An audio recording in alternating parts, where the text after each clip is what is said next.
Sarah Mitchell stood frozen in her kitchen at 11 o'clock on a Tuesday night, holding the jagged pieces of what used to be her grandmother's china plate. The sound of Michael's footsteps echoed up the wooden staircase, each step feeling like another nail in the coffin of their marriage. 15 years, she thought, staring at the ceramic fragments in her palm. 15 years, and this is what we've become. The house around her told a different story than the one playing out in her heart. Their two-story Victorian home on Elm Street had always been the pride of Maple Ridge, Colorado. Nestled against the backdrop of the Rocky Mountains, with its navy blue exterior and white trim, it looked like something from a postcard. Neighbors often commented on the beautiful flower boxes Sarah maintained, the perfectly manicured lawn that Michael tended each Saturday morning, and the warm yellow glow that emanated from their windows during dinner time. From the outside, the Mitchell family appeared to have it all. But tonight, like so many nights recently, that warm glow felt more like the flicker of a dying flame. Sarah swept the broken plate into the dustpan, her movements mechanical and tired. At 42, she still carried herself with the confidence of someone who had spent 2 decades shaping young minds at Maple Ridge High School. Her colleagues respected her dedication, her students appreciated her passion for literature, and her friends envied what they perceived as her perfect life. Yet standing in her kitchen at nearly midnight, Sarah felt anything but perfect. The sound of Michael's office door closing drifted down from upstairs. He would work until the early hours again, buried in construction blueprints and project timelines. At 45, Michael had built a reputation as one of the most reliable engineers in their small town. His quiet, methodical nature had attracted Sarah when they first met at a mutual friend's barbecue all those years ago. She had found his steady presence comforting, a calm harbor in her sometimes chaotic world. Now, that same quietness felt like a wall between them, growing higher and thicker with each passing day. The tension had been building for months, maybe even years if Sarah was honest with herself. It started with small things. Michael would leave his coffee mug on the counter instead of putting it in the dishwasher, and Sarah would make a comment about it. He would forget to pick up milk on his way home from work, and she would point out how this inconvenienced her dinner plans. Each observation, each correction, each piece of advice felt justified in the moment. After all, wasn't marriage about helping each other become better people?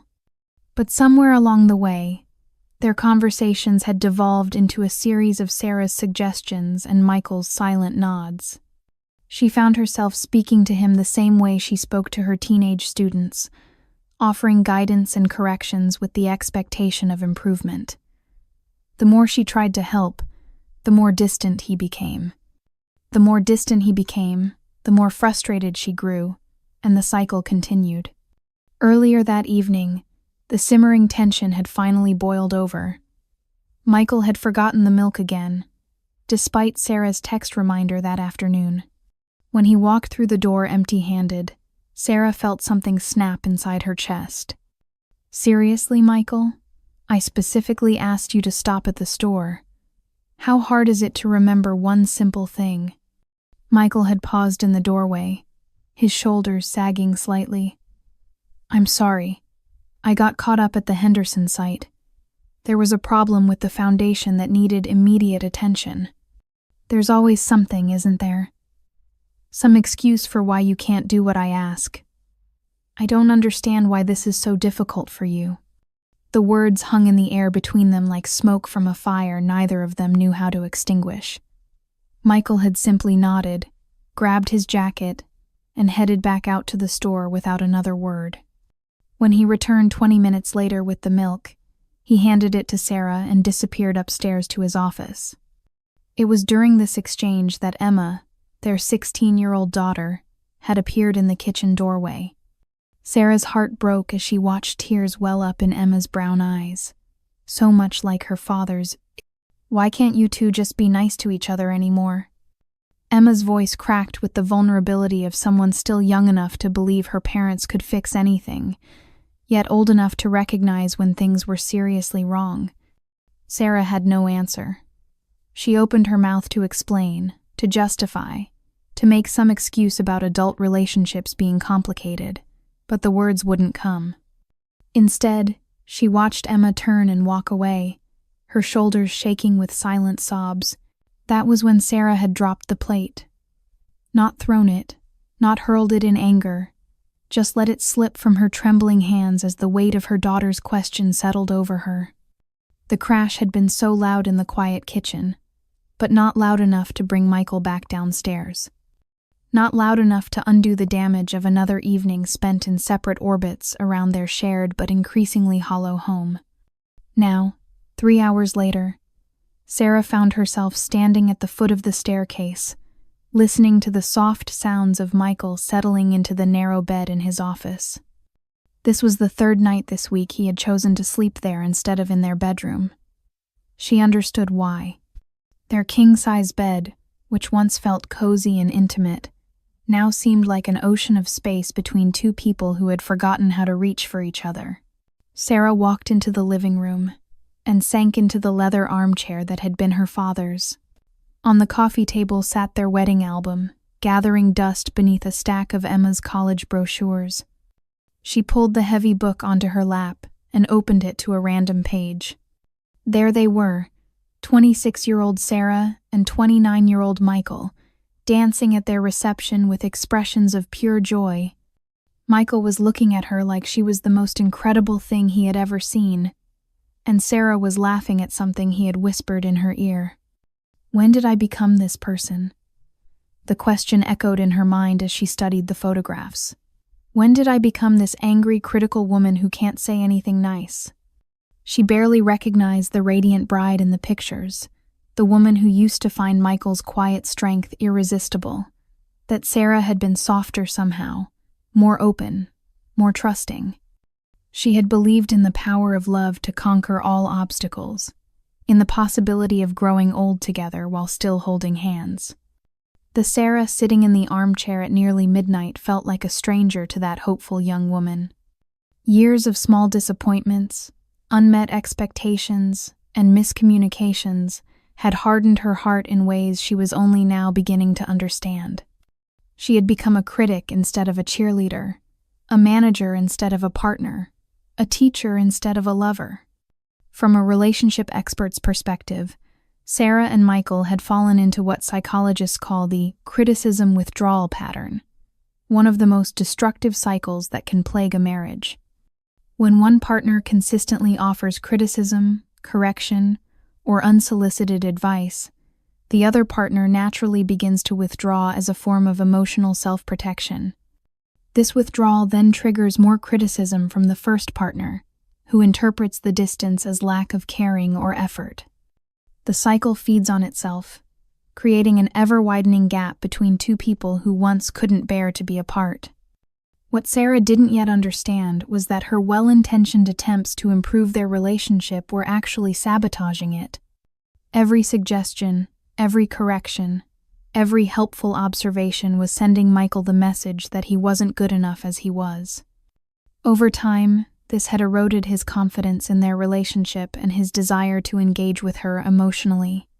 He had learned that interaction with Sarah often resulted in feeling criticized or inadequate, so he had unconsciously begun to avoid those interactions altogether.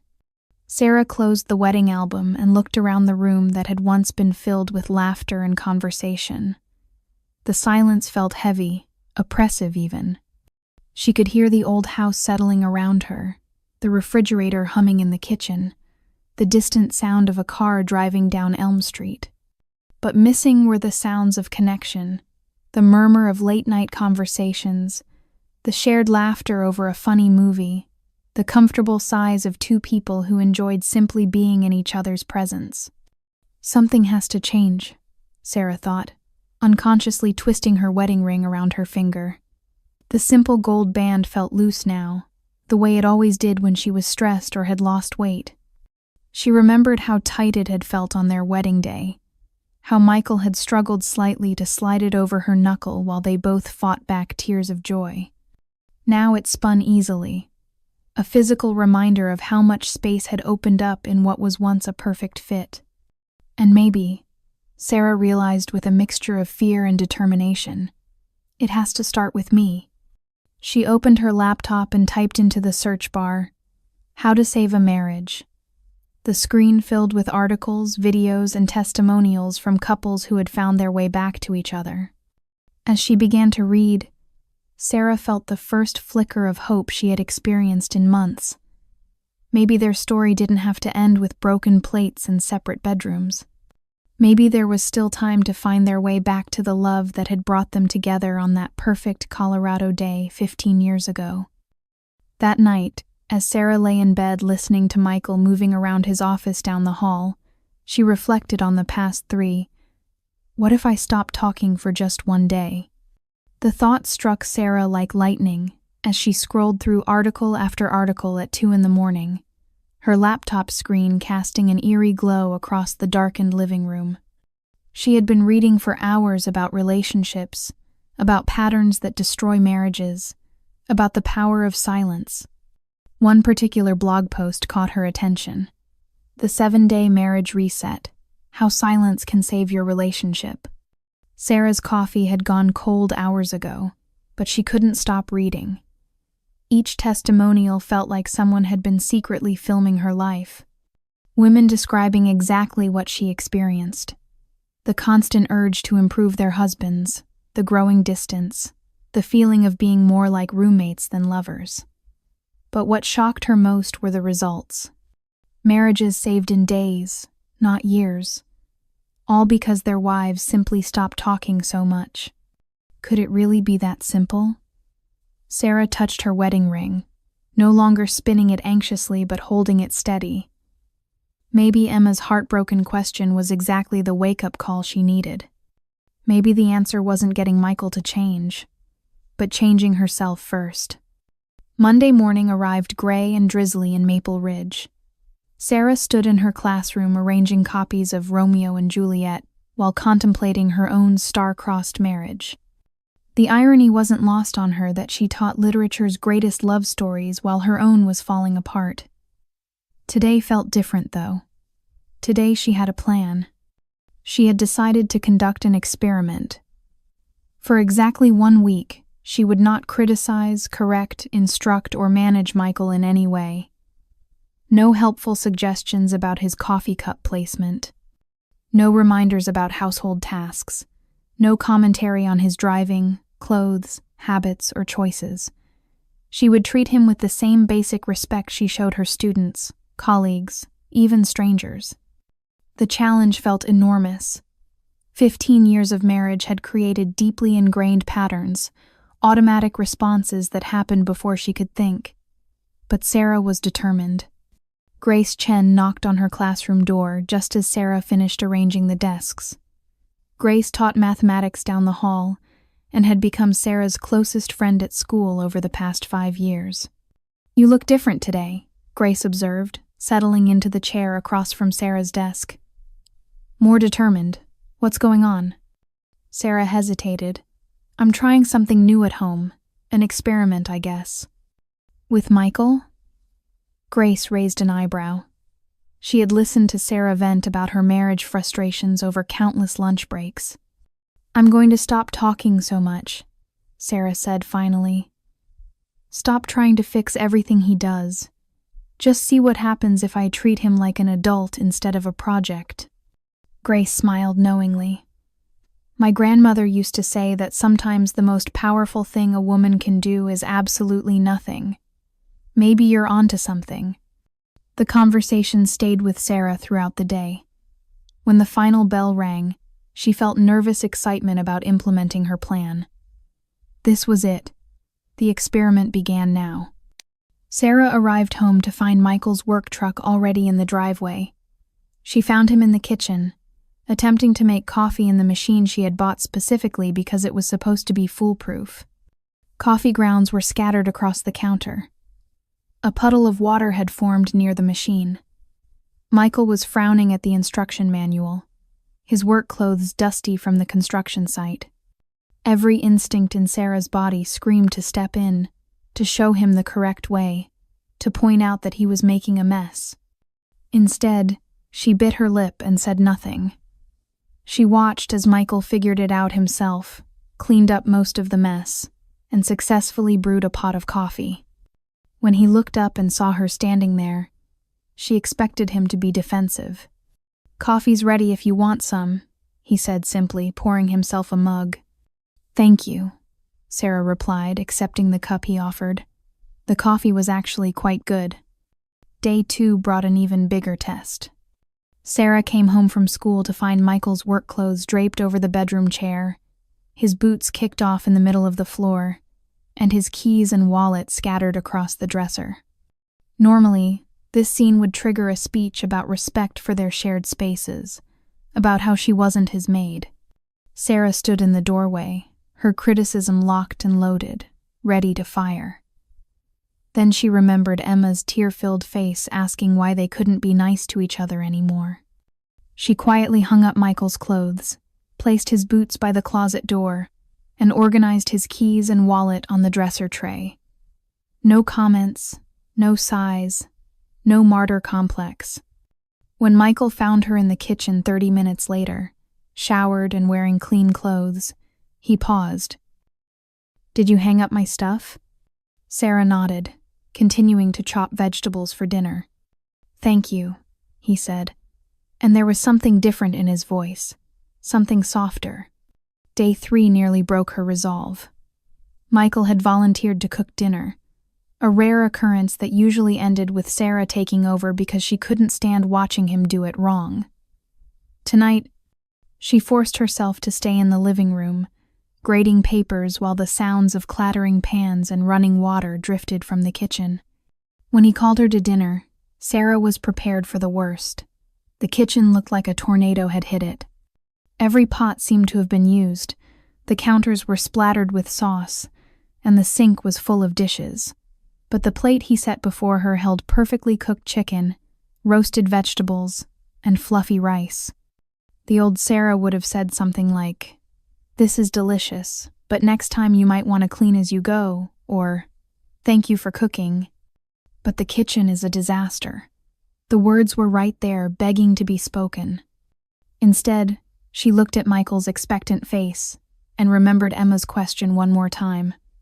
"Thank you for dinner," she said simply. "This chicken is really good." Michael stopped mid-bite, his fork suspended in the air. He looked at her as if she had spoken in a foreign language. "You're welcome," he said slowly, his voice carrying a warmth she hadn't heard in months. That night, as Sarah lay in bed listening to Michael moving around his office down the hall, she reflected on the past 3 days. The silence hadn't been easy.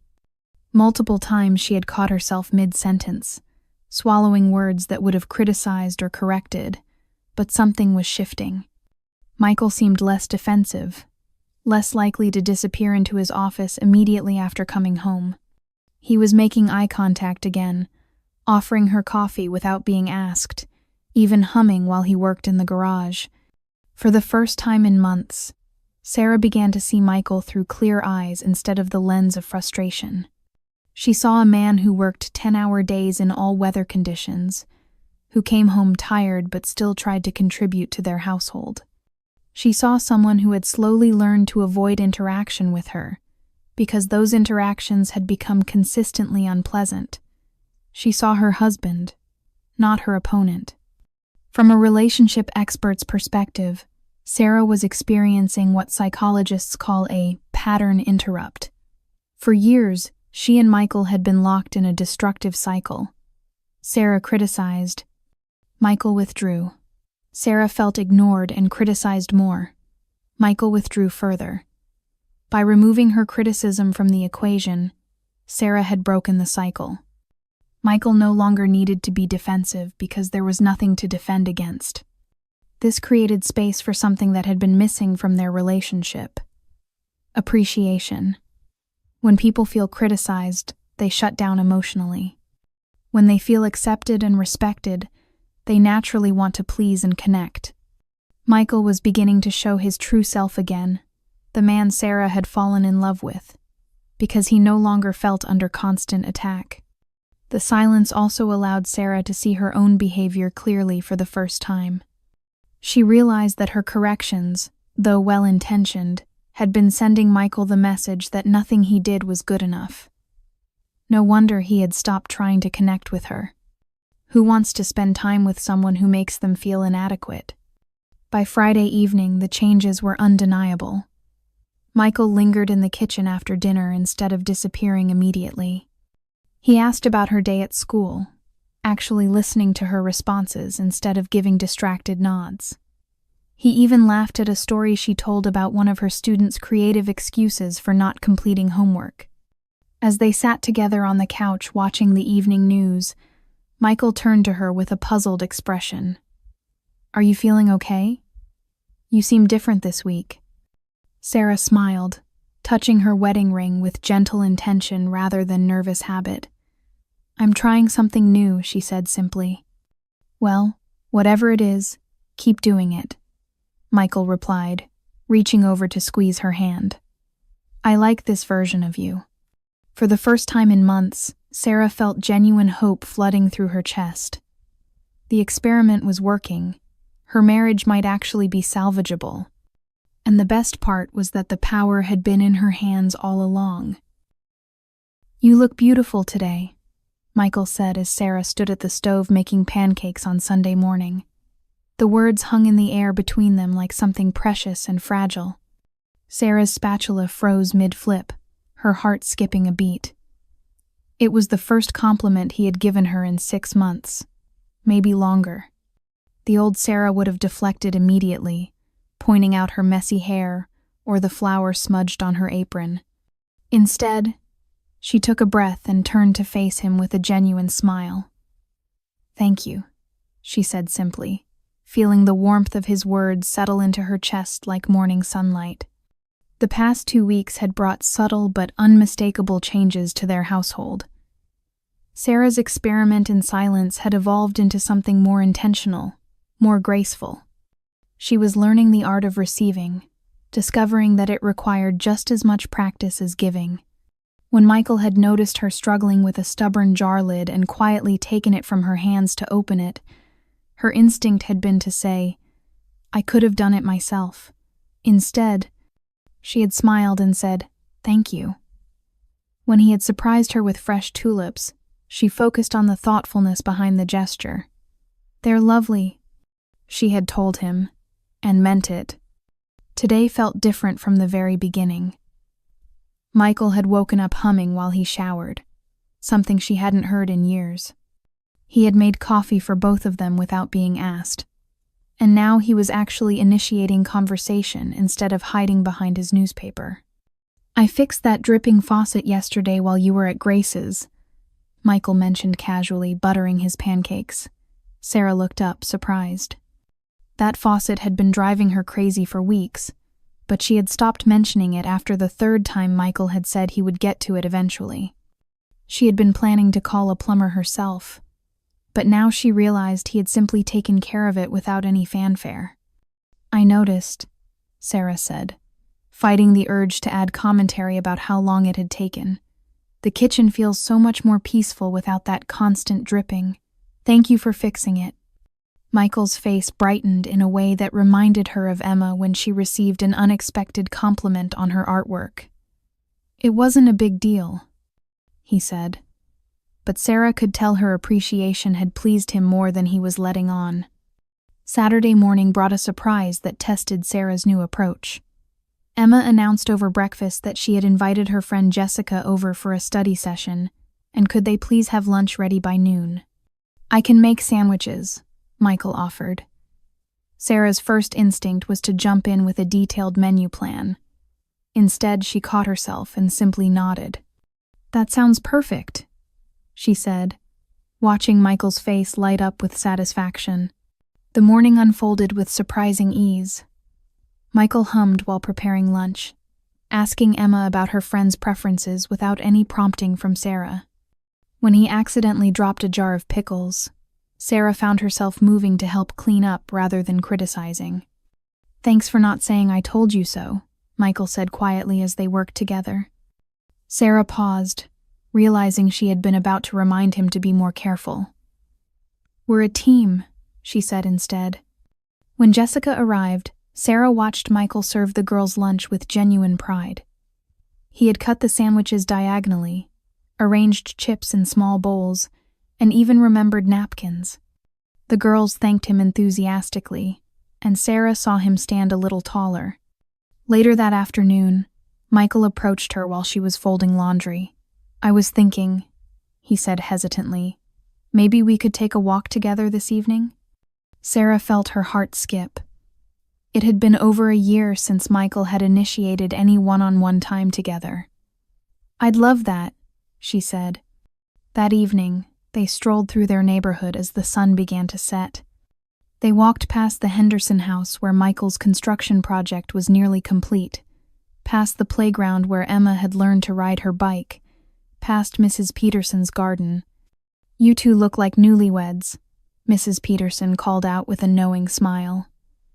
Sarah felt Michael's hand find hers, and this time she didn't analyze the gesture. She simply enjoyed the warmth of his palm against hers. As they walked, Michael began talking about things he rarely shared. His concerns about the construction industry, his pride in Emma's independence, his hopes for renovating their own kitchen someday. Sarah listened without offering solutions, discovering that her husband had thoughts and dreams she had forgotten to ask about. "I've missed this," Michael said as they reached the small park at the end of their street. "Talking with you, I mean. Really talking." Sarah felt tears prick her eyes, but they were good tears this time. "I've missed it too," she admitted. "I think I forgot how to just be with you instead of trying to manage everything all the time." They sat on the park bench where they used to bring Emma when she was little, watching the last light fade from the sky. Michael reached into his jacket pocket and pulled out a small wrapped package.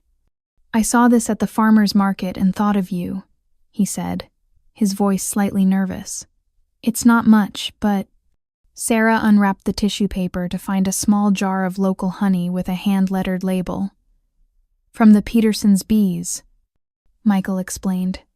"I remembered how you always said their honey was the best, and I thought maybe you could use it for your tea." The gift was simple, inexpensive, and absolutely perfect. The old Sarah might have pointed out that they already had honey at home, or worried about the cost, or suggested he should have bought something more practical. Instead, she looked at Michael with genuine gratitude.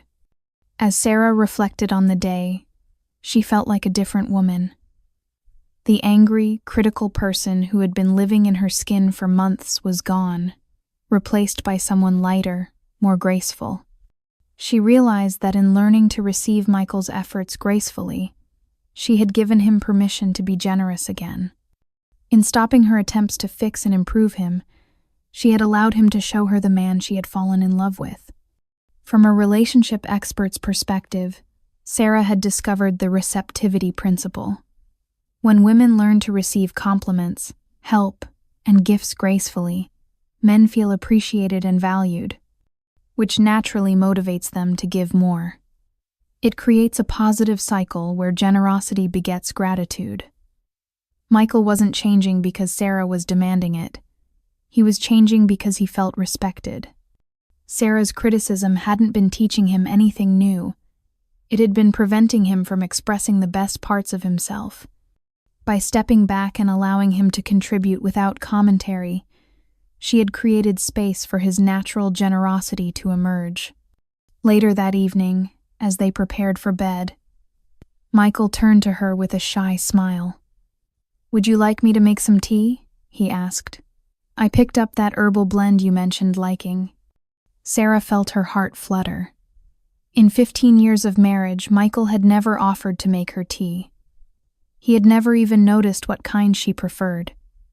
The gesture was small, but it felt monumental. "I would love that," she said, and meant it completely. As they walked into the house together, Sarah touched her wedding ring with a sense of warmth and possibility she hadn't felt in years. She remembered their wedding day, when Michael had promised to cherish and care for her, and she realized he had never stopped wanting to keep that promise. She had just made it very difficult for him to do so. Tonight, she could feel that promise being renewed in the simplest, most beautiful way. This is just a phase. He'll go back to being distant. Sarah's inner critic whispered as Michael brought her coffee in bed for the third time that week. The aroma of her favorite French roast filled the bedroom. But instead of feeling grateful, Sarah found herself waiting for the other shoe to drop. Good things in her marriage had always been temporary before. Why should this time be any different? April had arrived in Maple Ridge with its usual promise of renewal. The tulips Michael had planted last fall were finally blooming in their front yard, painting bright splashes of red and yellow against the emerging green. But despite the beauty surrounding their Victorian home, Sarah could feel something shifting in the atmosphere, like the electrical charge that comes before a storm. The change started subtly. Michael had been working longer hours again, leaving earlier and coming home later. He still brought her coffee, still fixed things around the house, but there was a tension in his shoulders that reminded Sarah of the old days. When she asked about work, his answers were shorter, more clipped. Just busy, he would say, or new project demands. It was Thursday evening when Patricia Mitchell, Sarah's mother, arrived for her monthly visit. Patricia was a woman who believed in speaking her mind, a trait that had served her well as a high school principal but made family gatherings unpredictable. "You look tired, sweetheart," Patricia said as she settled into the living room with her evening tea. "Are you getting enough help around here?" Sarah glanced toward the kitchen where Michael was cleaning up after dinner. "Actually, Michael's been really helpful lately. He's been doing more around the house, and he's been much more thoughtful." Patricia raised an eyebrow. "Thoughtful how?" "Well, he brings me coffee in the morning now, and he fixed that faucet. He even bought me honey from Mrs. Peterson's bees because he remembered I liked it." Patricia said, setting down her teacup. "And what are you giving him in return for all this sudden attention?" The question caught Sarah off guard. "What do you mean?" "I mean, sweetheart, that men don't just change overnight without wanting something in return. Are you doing more for him? Being more accommodating?" Sarah felt heat rise in her cheeks. "Mom, it's not like that. I've just been more appreciative of the things he does, and he's responded well to it." Patricia's expression grew concerned. "Sarah, honey, I hope you're not letting him walk all over you.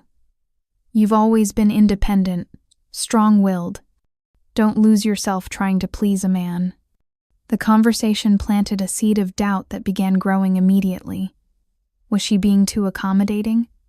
Sarah found herself analyzing every interaction with Michael, second-guessing herself in ways she hadn't done in weeks. The real test came the following week, when Michael's new supervisor, Jake Thompson, implemented aggressive project timelines that required weekend work and late meetings.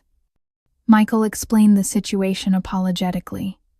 "I know the timing is terrible," Michael said as he grabbed breakfast before heading out Saturday morning. "Jake wants the Henderson project completed 2 weeks ahead of schedule. I'm really sorry about this weekend." Sarah smiled and handed him his travel mug. "It's okay. I understand work pressures." But as the door closed, she felt the familiar ache of loneliness. She spent the day cleaning house, grading papers, trying not to think about how quickly their progress seemed to be unraveling. By evening, when Michael texted that he would be working late again, Sarah's mother's words were echoing loudly. Sunday brought more of the same. Michael left early and returned home after dinner, looking haggard. When Sarah asked about his day, his responses were monosyllabic. When she mentioned that Emma had called, he simply nodded. The man who had been so present just a week ago seemed to have retreated back into his shell. "You're letting him take advantage of you," Patricia said during their phone call. "You've been nothing but supportive, and now he's back to his old habits of putting work before family." Sarah found herself agreeing. Maybe her mother was right. Maybe her new approach had just enabled Michael to return to his selfish patterns. The breaking point came Tuesday evening. Michael walked through the door at nearly 9 o'clock, looking exhausted. Sarah had spent the day battling her own demons, listening to her mother's voice in her head, questioning everything she had learned. "How was your day?" she asked, trying to keep her voice neutral. "Long," Michael replied, loosening his tie. "Jake's got us working on 3 projects simultaneously. I don't know how he expects us to maintain quality control." Something inside Sarah snapped. "I've been trying so hard to be a good wife," she said, her voice rising. "I've been supportive and understanding and appreciative, and you're right back to ignoring me and putting work first. It's like nothing has changed at all." Michael stopped mid-motion, his tie hanging loose, and stared at her with genuine shock. "Sarah, he began, but she was already turning away, tears of frustration and disappointment streaming down her face. "Forget it," she said. "Just forget it. I was stupid to think things could really be different." For a moment the kitchen was silent except for the sound of Sarah's ragged breathing. Then she heard Michael's footsteps crossing the room, and felt his hand gently touch her shoulder. "I'm sorry," he said quietly. "Work has been crazy, but that's no excuse. I didn't realize you felt ignored. I thought you understood about the deadlines." Sarah turned to face him, seeing her own exhaustion reflected in his eyes. "I do understand about work, but I've been trying so hard to be the wife you deserve, and it feels like the moment things get stressful, we go right back to being strangers."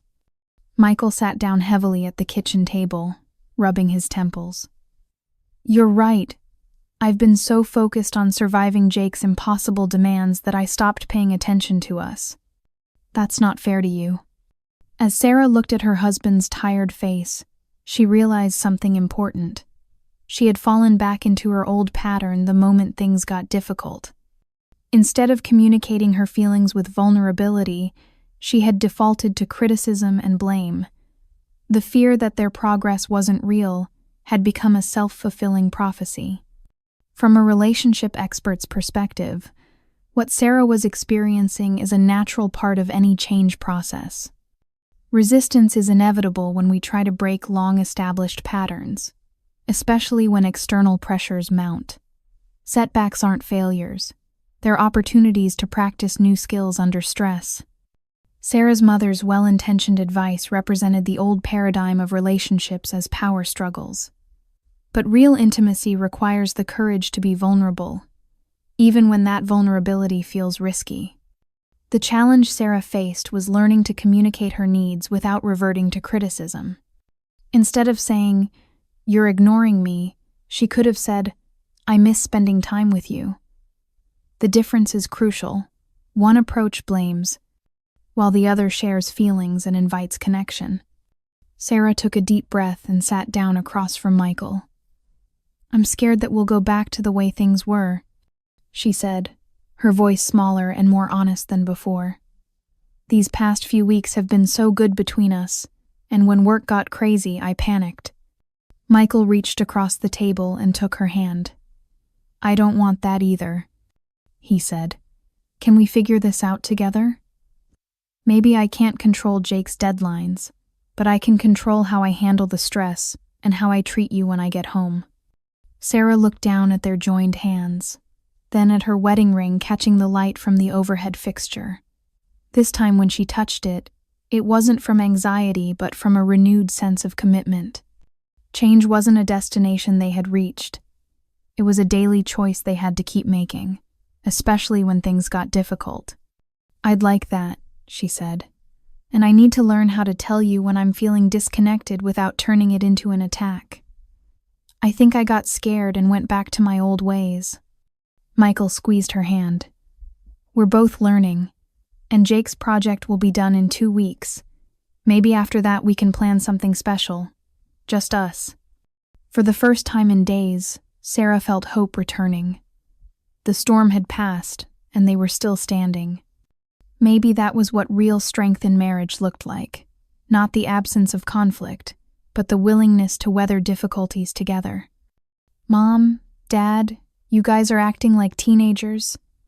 Emma laughed as she watched Sarah and Michael holding hands on the couch during their Friday night movie. The 16-year-old's eyes sparkled with delight rather than embarrassment, a reaction that would have been impossible just 6 months ago. Back then, any physical affection between her parents had been so rare that it would have felt forced and awkward. Now it seemed as natural as breathing. Summer had arrived in Maple Ridge with all the warmth that Colorado summers promised.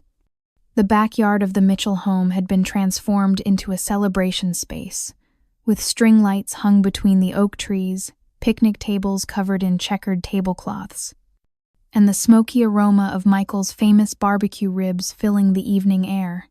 Today marked their 16th wedding anniversary, and for the first time in years, Sarah actually wanted to celebrate it. The guest list had grown organically as word spread through their neighborhood. What had started as a simple family dinner had evolved into a community gathering, with neighbors, colleagues, and friends all eager to share in what everyone seemed to recognize as something special. The Rodriguezes had brought homemade salsa, Mrs. Peterson had contributed her legendary potato salad, and even Grace Chen had driven over with her husband David.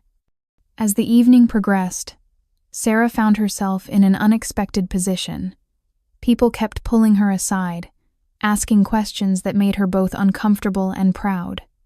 The transformation in her marriage hadn't gone unnoticed by their community. "Sarah, I have to ask," said Linda Rodriguez, cornering her near the dessert table. "What's your secret?